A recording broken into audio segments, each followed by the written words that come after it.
I glanced at the clock on the corner of my desk, noting it was nearly 7 p.m. The day had flown by, consumed by quarterly reports and phone calls. The market had been a roller coaster lately, but my firm had outperformed expectations once again.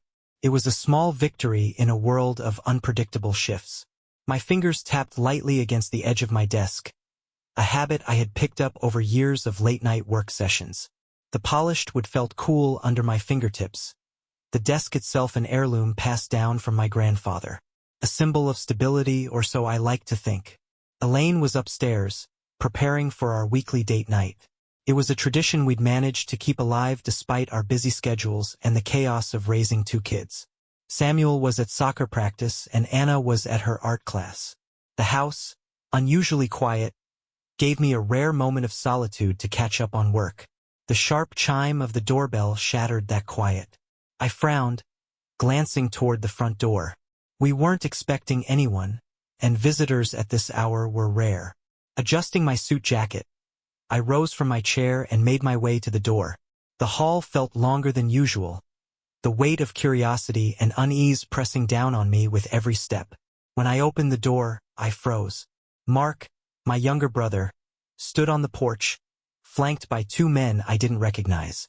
They were dressed sharply, their suits pristine and their expressions unreadable. Mark's face, on the other hand, was anything but neutral. His lips were set in a hard line, his eyes cold and sharp, so unlike the easygoing brother I had known. "Mark," I said, forcing a smile that didn't quite reach my eyes. "What brings you here?" "Family matters," he replied, his tone clipped and formal. "May we come in?" Something about his demeanor sent a ripple of unease through me. Mark and I hadn't been close in years, our relationship strained by old arguments and diverging paths in life.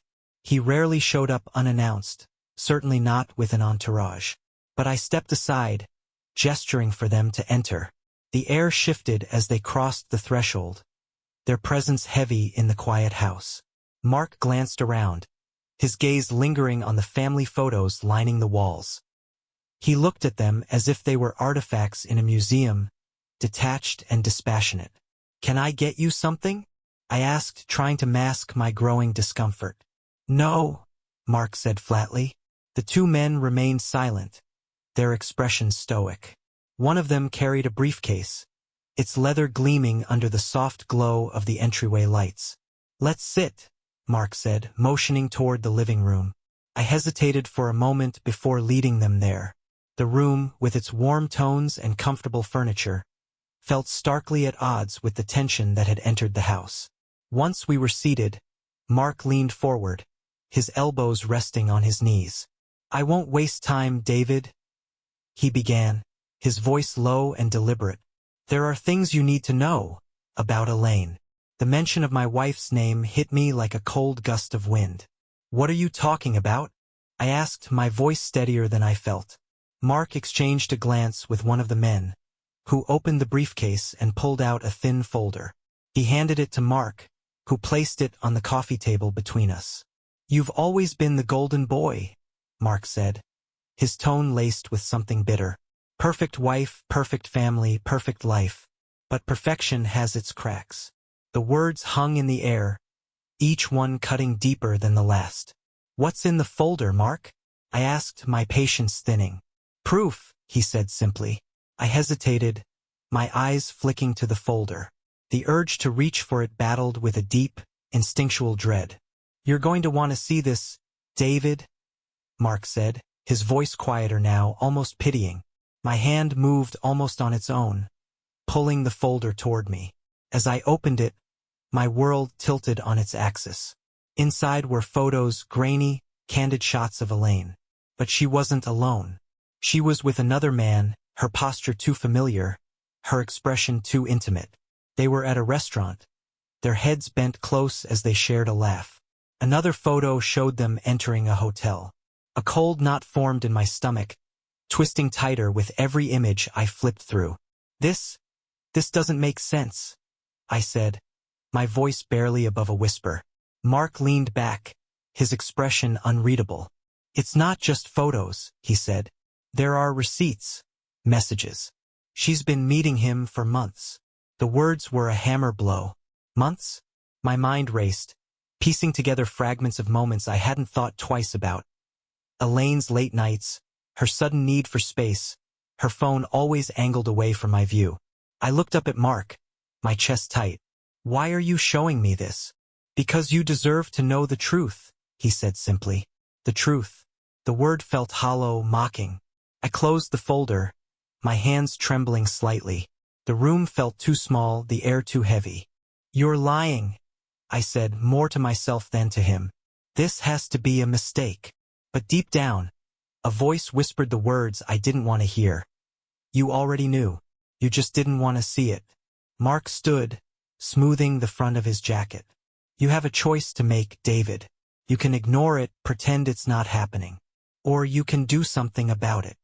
With that, he and his silent companions left, their departure as abrupt as their arrival.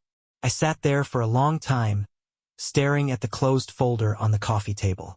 The cracks Mark had spoken of were no longer hidden. They were gaping, impossible to ignore. And as the sound of Elaine's footsteps echoed from upstairs, I knew my life would never be the same. The silence that followed Mark's words was deafening. "Elaine promised me something special years ago," he said, his voice like ice. "And she delivered." I stared at him, my mind grappling with the meaning behind his words. His smirk was twisted, triumphant, as if he'd been waiting for this moment for years. "What the hell are you talking about, Mark?" I demanded, my voice sharper than I expected. Mark nodded to one of the men who had entered with him. The man placed a folder on the coffee table between us, its sleek leather cover gleaming under the light. "You've always been slow to see the truth, David," Mark said, leaning forward. "But I think it's time you caught up." His words sent a chill down my spine, but nothing could have prepared me for what I saw when I opened that folder. The first page was a DNA report. My name was listed at the top as the presumed father, but beside each child's name, Samuel, Lucas, and Anna, was a result that hit me like a freight train. Not a match. I blinked, rereading the words as if they would change, but they didn't. "This isn't real," I said, my voice trembling. "This can't be real."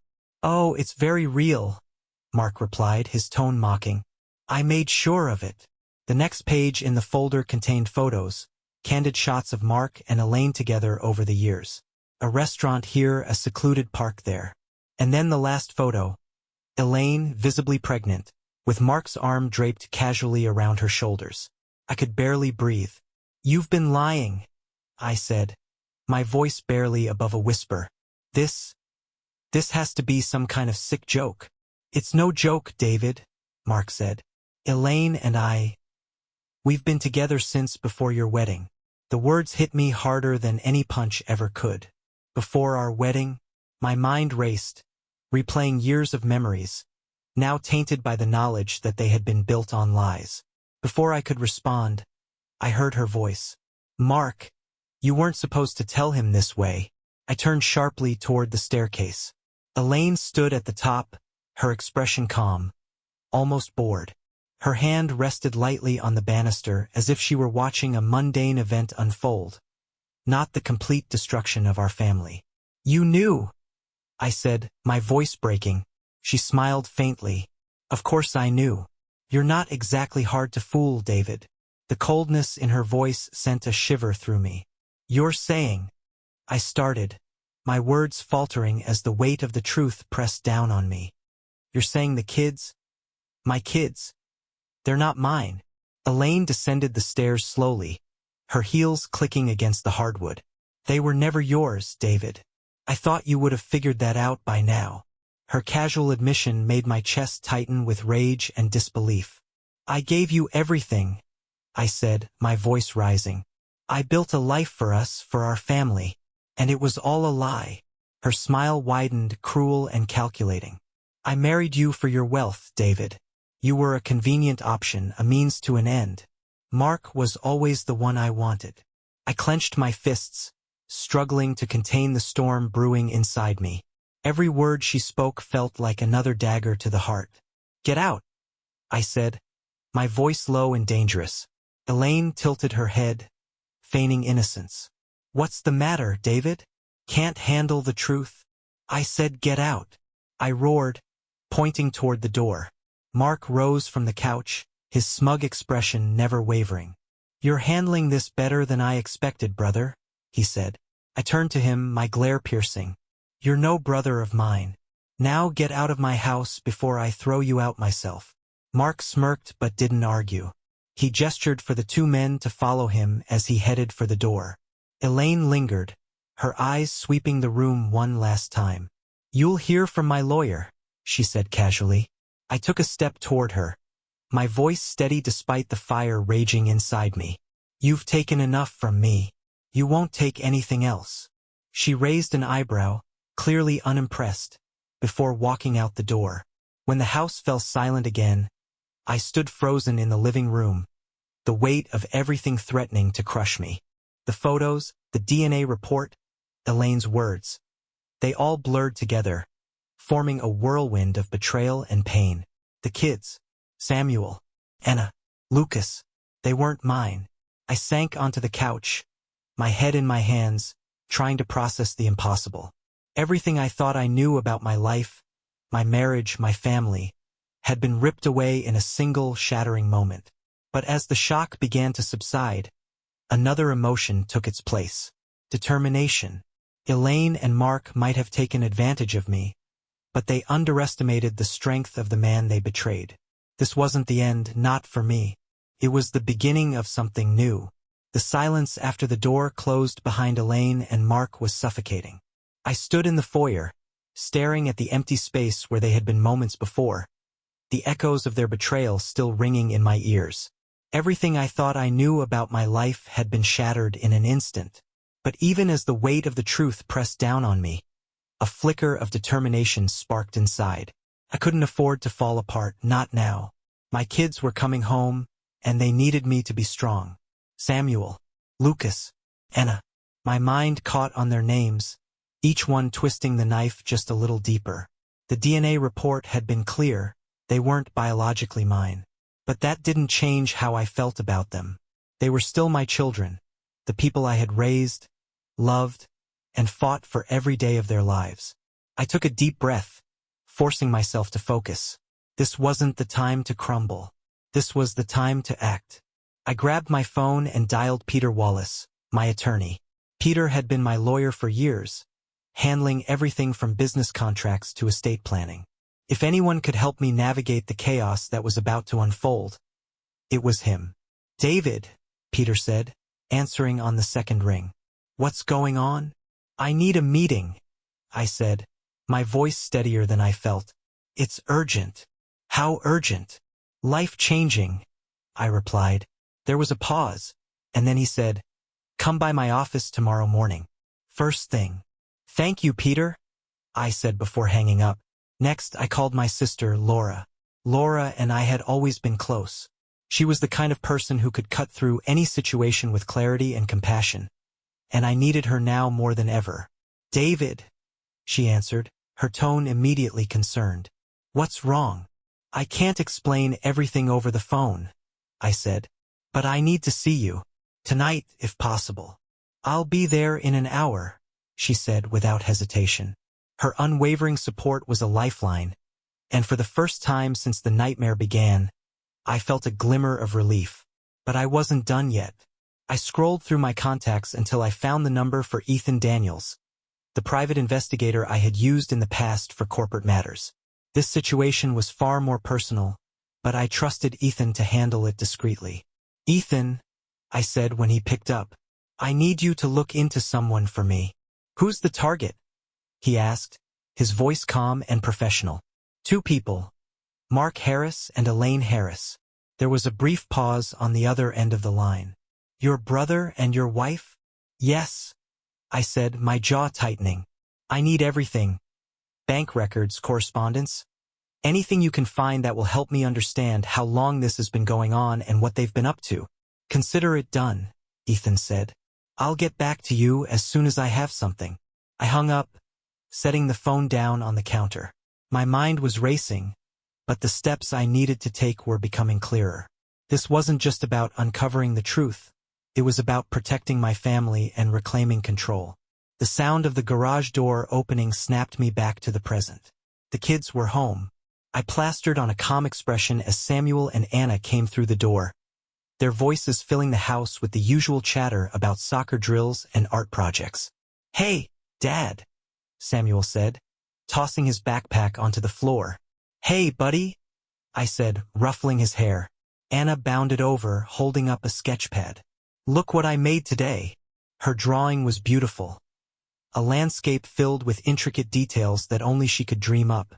I smiled, my chest tightening as I thought about how much I loved them. No DNA test could change that. "It's amazing, Anna," I said, pulling her into a hug. As the kids went about their evening routines, I kept up the facade of normalcy. I asked about their day, helped Anna with her homework, and listened as Samuel recounted his latest soccer game. But beneath the surface, I was preparing for the fight of my life. Laura arrived just as the kids were finishing dinner. I met her at the door, and the look on her face told me she already knew this wasn't a social visit. "Let's talk in the study," I said, leading her to the quietest room in the house. Once we were seated, I didn't hold back. I told her everything: Mark's visit, the DNA report, Elaine's admission. With each word, the disbelief and anger in her expression grew. That's unimaginable," Laura said when I finished. "How could she do this to you? To the kids?" "I don't know," I said, my voice raw, "but I'm going to find out, and I'm going to make sure they don't get away with it." Laura reached across the table, placing a hand on mine. "You don't have to do this alone, David. Whatever you need, I'm here."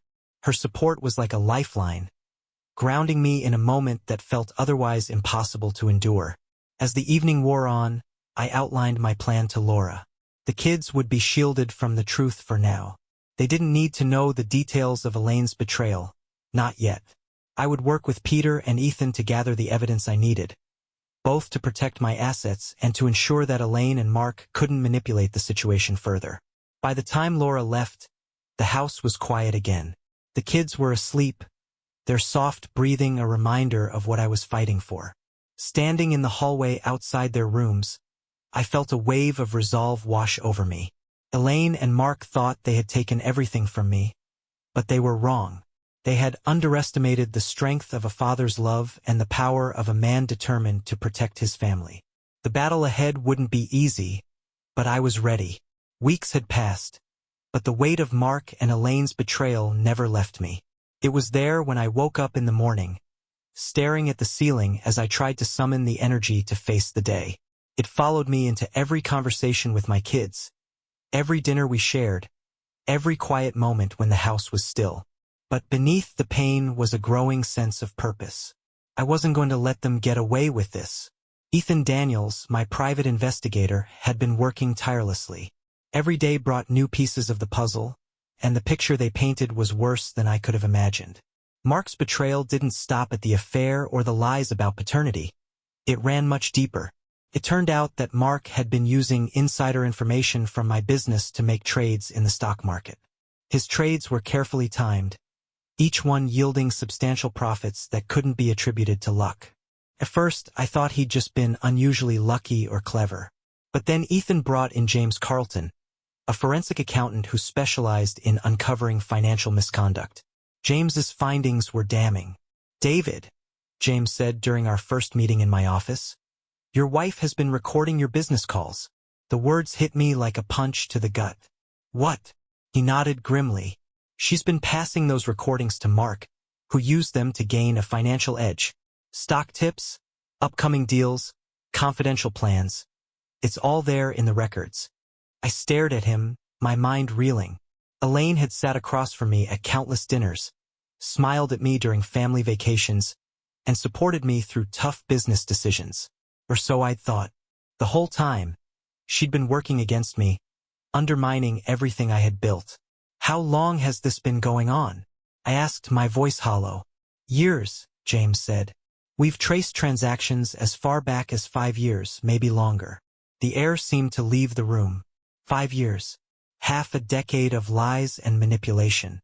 As James continued to outline the scope of their scheme, A new layer of anger rose within me. They hadn't just betrayed me, they had endangered everything.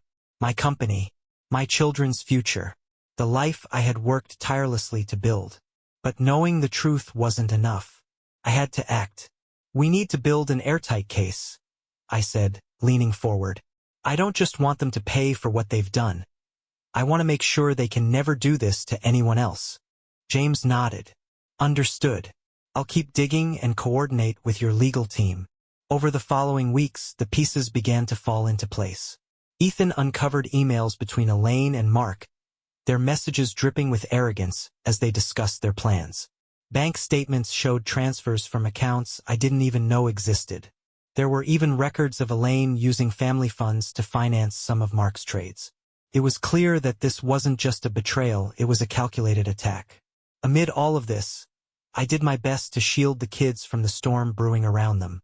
Samuel had a big soccer game coming up, and Anna had been working on a painting for an art show at her school. They didn't need to know the details of what was happening. Not yet. "Hey, Dad," Samuel said one evening as we sat at the kitchen table, his voice breaking me out of my thoughts. "Yeah, buddy? You're coming to my game, right?" he asked, his expression hopeful. "Wouldn't miss it for the world," I said, smiling. His face lit up, and for a moment, the weight on my shoulders lifted. After he headed upstairs, I sat alone at the table, staring at the files spread out in front of me. Every page was a reminder of how far Mark and Elaine had gone to tear me down. But as much as their actions infuriated me, they also strengthened my resolve. I met with my lawyer, Peter Wallace, the next morning.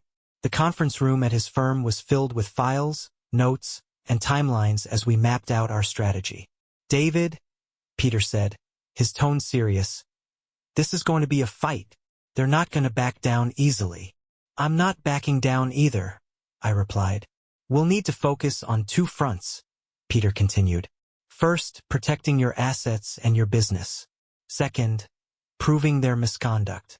If we can establish a pattern of fraud, we'll have a strong case." "Do whatever it takes," I said. As the weeks turned into months, the case began to take shape. Ethan and James worked in tandem, uncovering more evidence that painted a damning picture of Mark and Elaine's actions. One evening, Laura came by the house, bringing dinner and a much-needed dose of encouragement.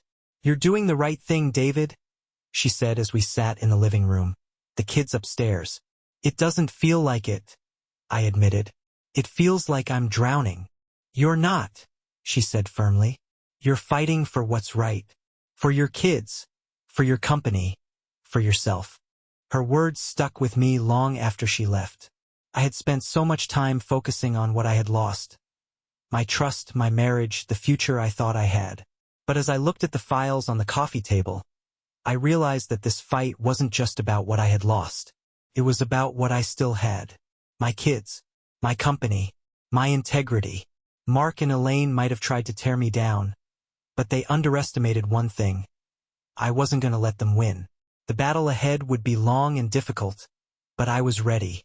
The legal strategy was meticulous, every detail crafted with precision. Peter Wallace was a master strategist, and his confidence was infectious. As we sat in his office reviewing the mountain of evidence, I began to see a path forward. "We've got insider trading, financial fraud, and document manipulation," Peter said, flipping through the latest batch of files from Ethan and James. "Mark and Elaine have left a trail of breadcrumbs a mile wide." I nodded, but my focus was already on the battle ahead. It wasn't just about proving their guilt. It was about making sure they couldn't hurt anyone else, especially my children. The DNA reports, the bank statements, the recorded calls. Every piece of evidence was a testament to how deeply they had betrayed me. But even as we built our case, I knew the hardest part wasn't the legal battle. It was maintaining the facade of normalcy for Samuel, Lucas, and Anna.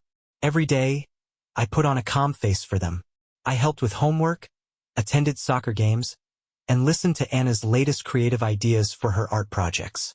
But beneath the surface, the weight of what I was carrying threatened to crack my composure. One evening, as I sat in the kitchen going over some paperwork, my phone buzzed. The message was from Elaine. "David, we need to talk. Are you ready to negotiate? I stared at the screen, my chest tightening. She still thought she was in control, still believed she could manipulate her way out of this. For a moment, I considered responding. But then I thought about the months of lies, the pain she had caused, and the damage she had done. I put the phone down without replying. Not yet, Elaine, I muttered under my breath. Not yet. The next few weeks were a blur of meetings, depositions, and strategy sessions. Ethan continued to uncover damning evidence, emails, recorded conversations, and financial records that painted a clear picture of Mark and Elaine's schemes. Each new piece was like a puzzle fitting neatly into place, the image of their betrayal becoming sharper with every addition. We're almost there, Peter said during one of our late-night meetings. This case is airtight. They're not going to have anywhere to hide. But as the case gained momentum, the emotional toll on my kids became harder to ignore. Dad? Samuel said one evening as I tucked him in, his voice hesitant. Yeah, buddy? Why's Mom not around anymore? The question hit me like a brick. I had tried so hard to shield them from the truth, but it was impossible to keep them completely in the dark. Mom and I are working through some things, I said carefully, but no matter what happens, I'm always here for you. He nodded, but the uncertainty in his eyes lingered. Anna was quieter than usual, spending more time in her room sketching or painting. I checked in on her often, making sure she knew she wasn't alone. You doing okay, sweetheart? I asked one afternoon as she sat by the window, her sketchpad balanced on her knees. She shrugged. I guess. I just miss how things used to be. Her words broke my heart, but they also reminded me why I was fighting so hard. I know, Anna, I said, sitting beside her. But I promise things will get better. The days leading up to the trial were some of the longest of my life. Every detail had to be perfect, every argument airtight. Peter and I rehearsed our strategy until it was second nature. The evidence spoke for itself, but I knew Mark and Elaine wouldn't go down without a fight. Elaine tried reaching out again, her messages alternating between desperation and veiled threats. You're making a mistake, David. One text read. We can resolve this without ruining everything. I ignored her. She didn't get to decide how this ended. Not anymore. As the trial date approached, the reality of what I was about to face hit me. This wasn't just a legal battle, it was a fight for justice. For my kids, for my company, for myself. On the eve of the trial, I sat in my study, the house quiet except for the faint sound of the kids' laughter upstairs. I looked at the photos on my desk, images of family vacations, holidays, and milestones. Each one was a reminder of what I had been fighting to protect. This isn't the end, I said quietly, the words steady and certain. This is just the beginning. I turned off the light and went upstairs, ready to face whatever came next. The courthouse loomed ahead, its imposing facade a fitting symbol for the gravity of the day. The sun was bright, but its warmth barely registered as I stepped out of the car, my heart pounding in my chest. This was the day everything would come to light. The lies, the betrayal, the crimes. Inside, the air was thick with tension. I took my seat at the plaintiff's table, my lawyer Peter Wallace by my side. Across the aisle sat Mark and Elaine, their expressions carefully composed.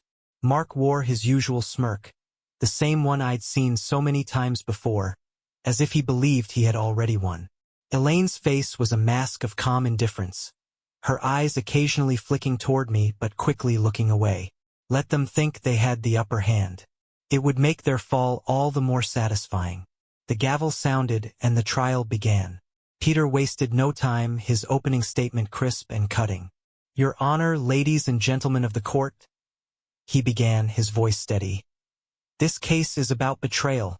It's about two individuals who conspired not only to undermine my client's business, but to destroy his family. The evidence we will present today will leave no doubt as to the depth of their deception and the extent of their crimes.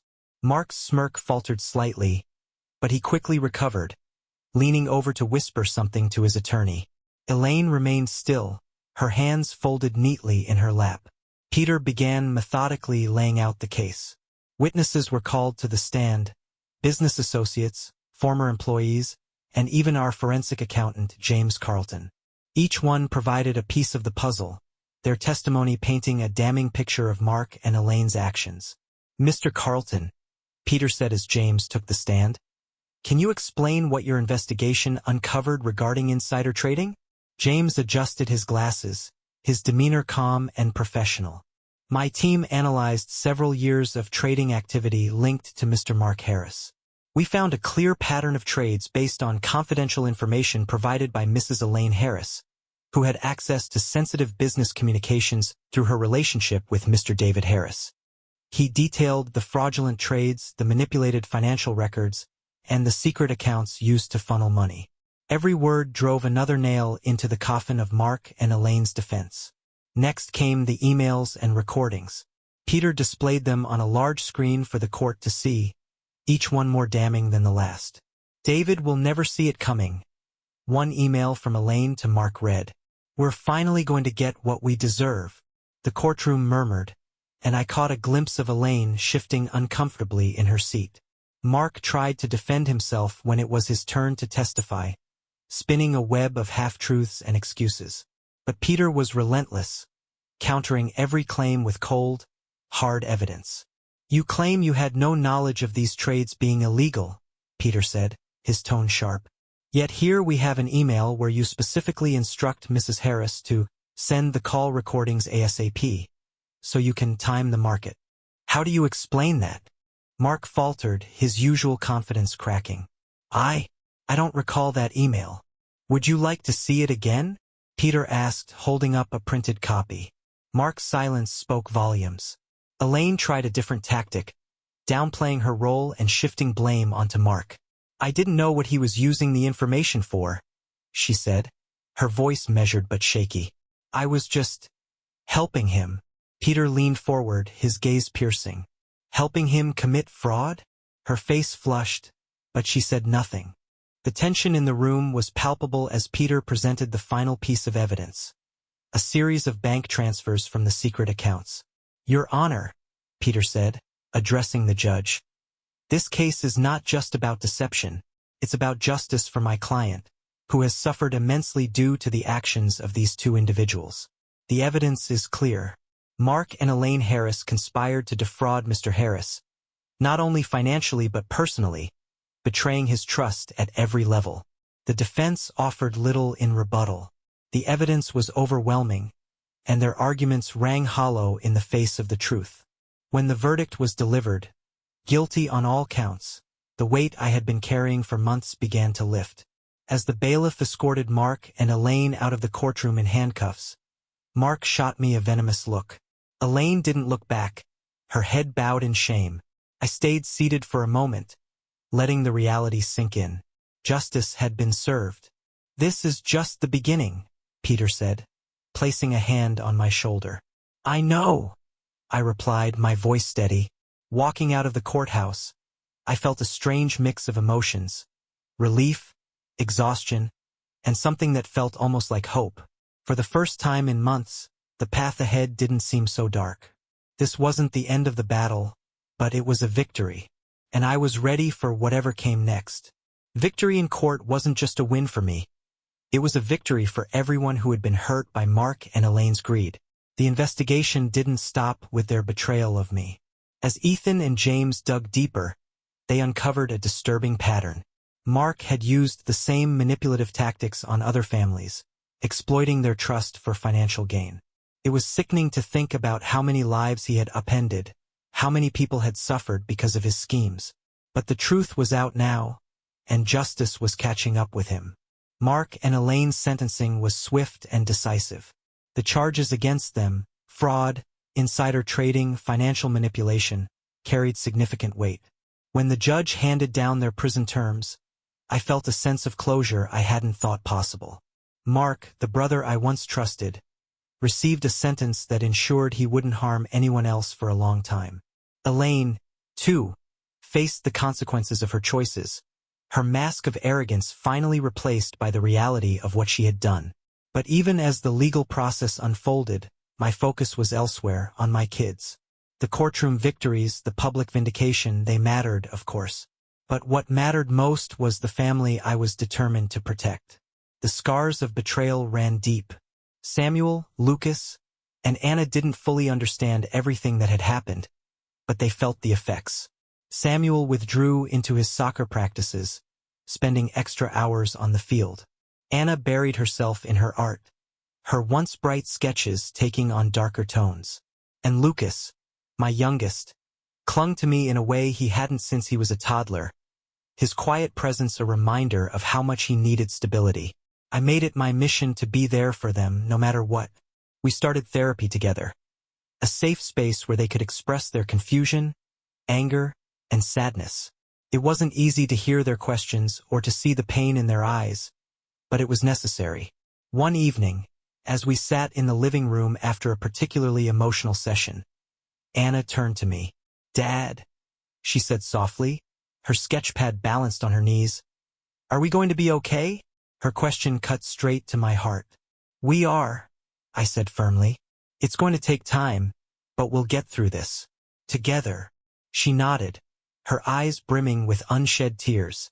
I pulled her into a hug, and Samuel and Lucas joined us, their small arms wrapping around me. That moment reminded me of what I was fighting for. The months that followed were a slow process of rebuilding. We established new routines, new traditions that didn't carry the weight of the past. Family game nights, Sunday hikes, dinners filled with laughter and conversation. It wasn't perfect, but it was real. The kids began to heal in their own ways. Samuel's confidence returned, and he started talking about trying out for the regional soccer team.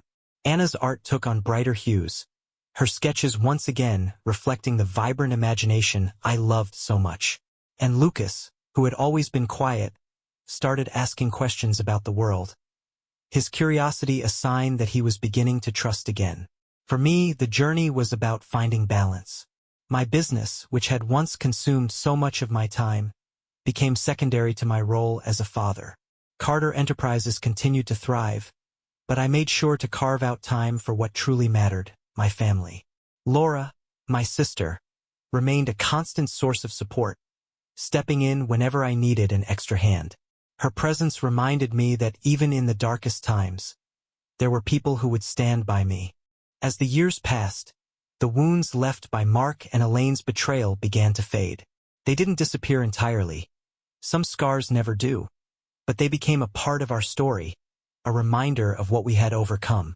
One evening, years after the trial, I found myself looking through an old photo album with Anna. The pictures were of happier times. Family vacations, birthdays, moments frozen in time. "Do you miss it?" she asked, her voice tentative. "Miss what?" I asked, glancing at her. "The way things used to be," she said, tracing a finger over a photo of us at the beach. I thought about her question for a moment. "I miss the idea of it," I said honestly. "But the truth is, we're stronger now. We've been through a lot, but we've come out the other side. And that's what matters." She smiled, her expression thoughtful. As I tucked her in that night, I felt a sense of peace I hadn't known in years. The past would always be a part of us, but it didn't define us. We had built something new, something stronger, something unshakable. And as I turned off the light and closed the door to Anna's room, I knew one thing for certain. We were going to be okay. The living room was filled with laughter, the sound of Samuel recounting one of his latest stories blending with Anna's bright giggles. Lucas chimed in with his usual quiet wit, his words drawing a round of applause from our small gathering.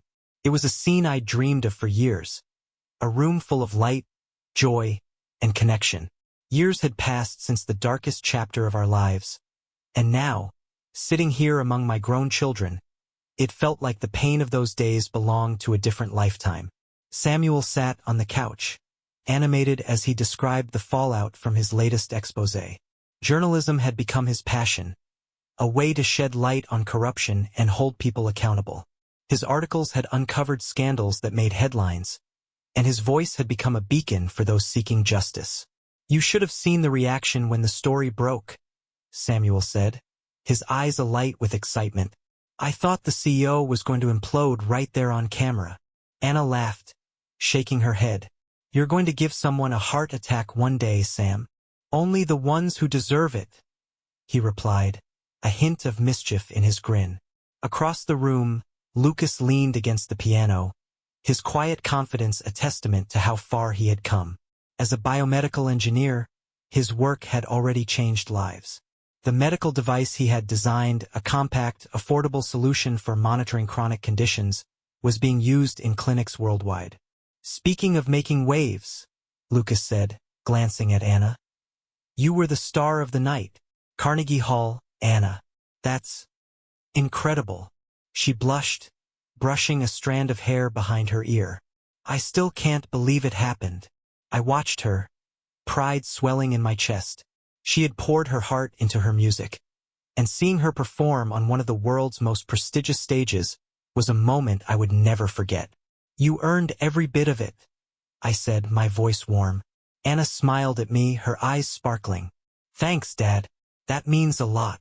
The years had been kind to us, though the road to this moment hadn't been easy. Mark and Elaine were still serving their sentences, their lives reduced to the consequences of their own greed and deceit. They had tried reaching out to the kids a few times, but their efforts had been met with silence.